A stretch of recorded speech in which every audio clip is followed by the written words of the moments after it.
Namo Narayana, welcome back. Today we are reading the first half of chapter 19, King Prthu's 100 horse sacrifices.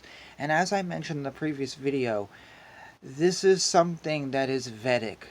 The horse sacrifice is an actual sacrifice. You can read about it in the Vedas. I have done this. It's online. You can read the whole ritual, how to create it, how to do it, the words. Now, should you go around and sacrifice a horse? Absolutely not. Horses are wonderful living creatures, and they contribute much to our society. Also, you do not need to. We are living in the Kali Yuga. We do not need to sacrifice anything. But, if you would like to see what is actually being done in the chapter we're about to read, and that actually can be very interesting, then, yeah, go to the Vedas. You can, like I said, you can find everything there. They're all up online. They're in English. They may be in other languages. And my only thing is, if you should want to do this, please don't sacrifice an actual animal. Take, like my buddy Winston here, sacrifice a stuffed animal or something. If you really want to go through the process and not hurt anyone, this is just as good, though you can't have Winston, even though he's named after a prime minister I'm not a big fan of. But do that instead. If you would like to do it as authentically as possible, though, you will need the Sanskrit. Just recounting these English words, they don't hold the power that the Sanskrit has. They just don't. The Sanskrit is a magical language, and you're going to need to find that if you do the sacrifice and actually pronounce it correctly, if you want the authentic experience. Now, will anything happen? I don't know. Is Sanskrit magical today? I don't know. I'd like to think it is. Or maybe it's lost some of its power. But if you do have experience with the magic of Sanskrit, or you've done some sacrifices, please, I would love to hear about that. That would be absolutely fascinating to see if something happens, or if it's just not an interesting historical reenactment. Anyways, that's a long opening. My apologies, and with a few bits of warning, but I don't want anyone here thinking I'm advocating for the killing of animals. Absolutely not. Or unless you're eating them, that's a little different. But don't kill an animal in a sacrifice to redo old traditions, basically. But let's read about the sacrifice when such things could be performed. So here we go. The great sage Maitreya continued his narration. My dear Vidura, King Prthu initiated the performance of 100 horse sacrifices at the spot where the river Sarasvati flows towards the east. This piece of land is known as Brahmavrata, and it was controlled by Swayambhuva Manu. When the most powerful Indra, the king of heaven, saw this, he considered the fact that King Prthu was going to exceed him in fruitive activities. Thus Indra could not tolerate the great sacrificial ceremonies performed by the king.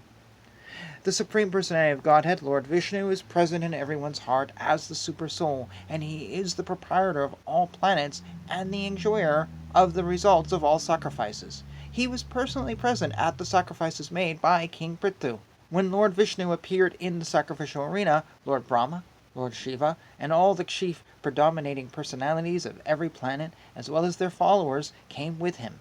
When he appeared on the scene, the residents of Gandharva Loka, the great sages, and the residents of Apsara Loka all praised him. The Lord was accompanied by the residents of Siddhaloka and Vidyadhara Loka, all the descendants of Diti and the demons and the Yakshas. He was also accompanied by his chief associates, headed by Sunanda and Nanda, great devotees who were always engaged in the service of the Supreme Personality of Godhead, as well as the great sages named Kapila Narada and Datreya, and masters of mystic powers headed by Sanaka Kumara, all attended the great sacrifice with Lord Vishnu. My dear Vidura, in that great sacrifice the entire land came to be like the milk-producing Kamadana, and thus, by the performance of yajna, all daily necessities of life were supplied. The flowing rivers supplied all kinds of tastes, sweet, pungent, sour, etc., and very big trees supplied fruit and honey in abundance. The cows, having eaten sufficient green grass, supplied profuse quantities of milk, curd, clarified butter, and similar other necessities. King Prthu was presented with various gifts from the general populace and predominating deities of all planets. The oceans and seas were full of valuable jewels and pearls, and the hills were full of chemicals and fertilizers. 4 kinds of edibles were produced profusely. King Prthu was dependent on the Lord, who was known as Adhokshaja. Because King Prthu performed so many sacrifices, he was superhumanly enhanced by the mercy of the Lord. King Prthu's opulence, however, could not be tolerated by the King of Heaven, Lord Indra, who tried to impede the progress of his opulence. When Maharaja Prthu was performing the last horse sacrifice, King Indra, invisible to everyone, stole the horse intended for the sacrifice. He did this because of his great envy. When King Indra was taking away the horse, he dressed himself to appear as a liberated person. Actually, this dress was a form of cheating, for it falsely created an impression of religion. When Indra went into outer space in this way, the great sage Atri saw him and understood the whole situation. When the son of King Prthu was informed by Atri of King Indra's trick, he immediately became very angry and followed Indra to kill him, calling, "Wait, wait!" King Indra was fraudulently dressed as a sannyasi, having knotted his hair on his head and smeared ashes all over his body. Upon seeing this dress, the son of King Prthu considered Indra a religious man and pious sannyasi, therefore he did not release his arrows. When Atri Muni saw that the son of King Prthu did not kill Indra, but returned deceived by him, Atri Muni again instructed him to kill the heavenly king, because he thought that Indra had become the lowliest of demigods due to his impeding the execution of King Prthu's sacrifice. Being thus informed, the grandson of King Vena immediately began to follow Indra, who was fleeing through the sky in great haste. He was very angry with him, and he chased him just as the king of the vultures chased Ravana. When Indra saw that the son of Prthu was chasing him, he immediately abandoned the false dress and left the horse. Indeed, he disappeared from that very spot, and the great hero, the son of Maharaja Prthu, returned the horse to his father's sacrificial arena. My dear Lord Vidyara, when the great sages observed the wonderful prowess of the son of King Prthu, they all agreed to give him the name Vijitashva. Now Indra, being the king of heaven and very powerful, immediately brought a dense darkness upon the sacrificial arena. Covering the whole scene in this way, he again took away the horse, which was chained with golden shackles near the wooden instrument where the animals were sacrificed. The great sage Atri again pointed out to the son of King Prthu that Indra was fleeing through the sky. The great hero, the son of Prthu, chased him again, but when he saw that Indra was carrying in his hand a staff with a skull on the top and was wearing the dress of a sannyasi, he chose not to kill him. When the great sage Atri again gave directions, the son of King Prthu became very angry and placed an arrow on his bow. Upon seeing this, King Indra immediately abandoned the false dress of a sannyasi and, giving up the horse, made himself invisible. Then the great hero, newly named Vijitashva, the son of King Prthu, again took the horse and returned to his father's sacrificial arena. Since that time, certain men with a poor fund of knowledge have adopted the dress of a false sannyasi. It was King Indra who introduced this. Whatever different forms Indra assumed as a mendicant because of his desire to seize the horse were symbols of atheistic philosophies. In this way, King Indra, in order to steal the horse from King Prthu's sacrifice, adopted several orders of sannyasa. Some sannyasis go naked, and sometimes they wear red garments and pass on the name of kapalika. These are very simply symbolic representations of their sinful activities. These so-called sannyasis are very much appreciated by sinful men because they are all godless atheists and are very expert at putting forward arguments and reasons to support their case. We must know, however, that they are only passing as adherents of religion and are not so, in fact. Unfortunately, bewildered persons accept them as religious, and being attracted to them, they spoil their life. And we will pause here with verse 25.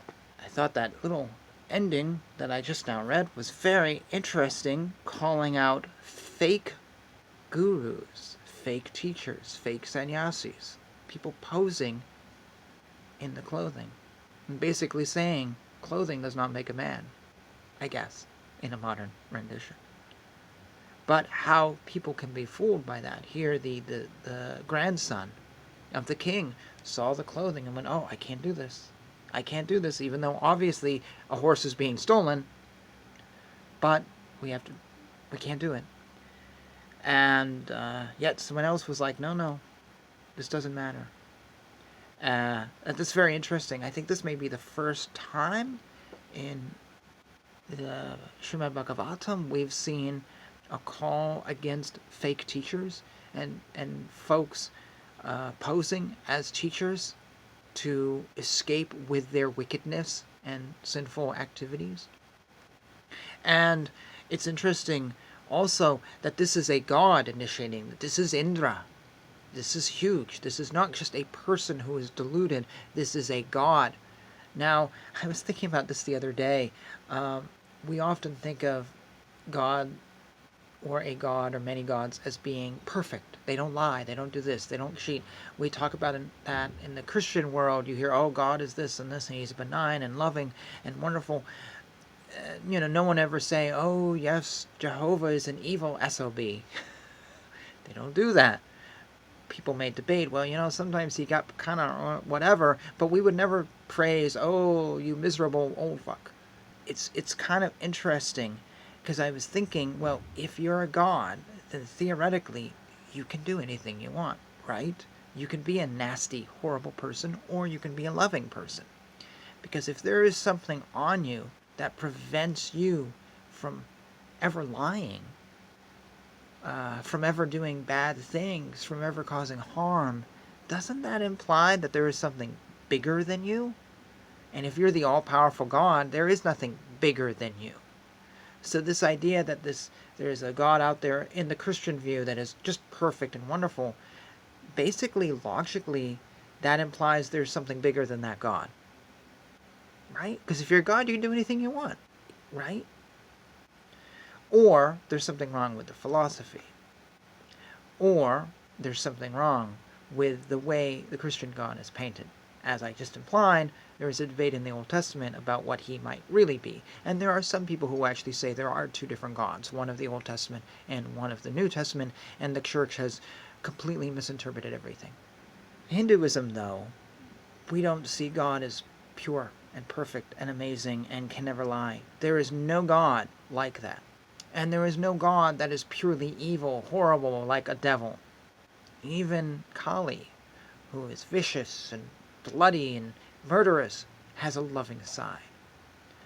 And Vishnu, or here, Indra, for example. Indra, who is a great god. He is the god of heaven. We read about him in the Vedas. He is owed our worship, even though we seem to have forgotten him today. Yet he's doing something kind of scandalous. And so in Hinduism, we don't have this black or white dichotomy that other religions do. So we don't really need to say, well, this God, he's all good or all bad. And we don't have to manipulate the story because we don't have this point of view.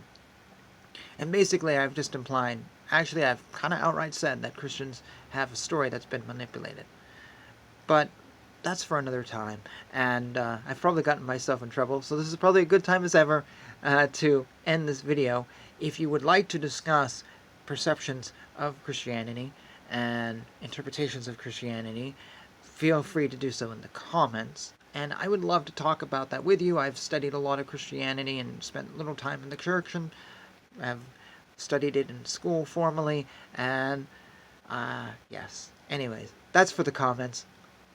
If you also want to talk about what we've just read, please do. And then in the next video, we'll finish up chapter 19, starting with verse 26, and find out what happens to King Indra at the sacrifice. And until then, Hare Krishna, Krishna Krishna, Hare Hare, Hare Rama, Rama Rama, Hare Hare.